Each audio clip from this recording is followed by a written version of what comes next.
Morning ছাত্ররা, মাতাল ক্লাসে তোমাদের সবাইকে স্বাগত। আমি ঘেঁচা মাস্টার তোমাদের শিখাবো। ছাত্ররা বিমলের রচনা বলো।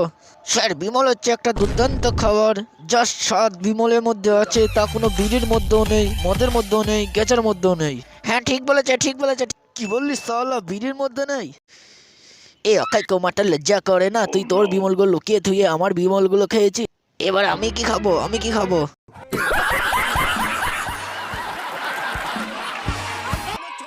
আরে কি আন্দর, কি আন্দর? অক্ষয় কুমার আমাদের বাড়িতে এসেছে।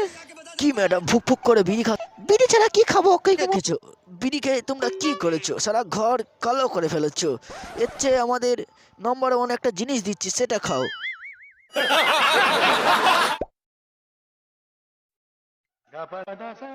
এ দেখো, এটা নম্বর 1 বিমল, ইন্ডিয়ান সায়েন্স ক্লাব দ্বারা পরিচিত। এটি গেলে ঘরে ধুমাও হবে না, বরঞ্চ ঘরে রং করা হয়েছে।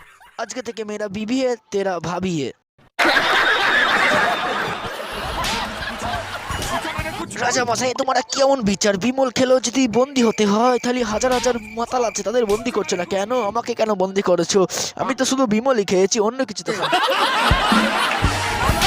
জি রাজা মশাই, তুম জেসা আয় না পর। রাজা মশাই, দেবসেনা বিমল খাওয়ার পর কোনো থুতো ফেলে না, বিমল সহ থুতো গিলে নেয়, তার জন্য বন্দি করা হয়েছে। এ কি করেছো দেবসেন? দেবসেনা কেন? তুমি বিমল খেয়ে থুতো ফেলো না? ওই দেখো, সবাই দেখো, সবাই দেখো, মালখোর আ গিয়া। মালখোর জয়, মালখোর জয়, মালখোর জয়, মালখোর বাহুবলীর জয়, মালখোর বাহুবলী। তোমার বউ কেন বিমল খেয়ে থুতু ফেলে না? কেন দেবসেনা তুমি থুতু ফেলো না বিমল খেয়ে? বিমল খাওয়ার পর থুতু ফেললে সব বিমল তো চলে যাবে, নষ্ট হয়ে যাবে। তাহলে বিমল কেন কিনবো, কেন বিমল খাবো? তুমি বলো, তুমিই বলো। ভালো করেছো দেবসেন, তাই বিমল খেয়ে থুতু ফেলি না, বিমল সহ থুতু গিলে নিতে। আজকের পর বিমল খেয়ে যে থুতু ফেলবে তার গলা কাটবো। এ তুমি কি বলছো বাহুবলী?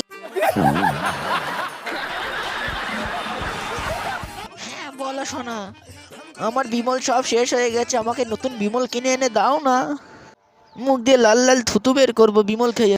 এই সালি, কি বললে? তো দিনে মনে হয় আমার গুগুলো সব শক্ত কাঠের মতন হয়ে গেল।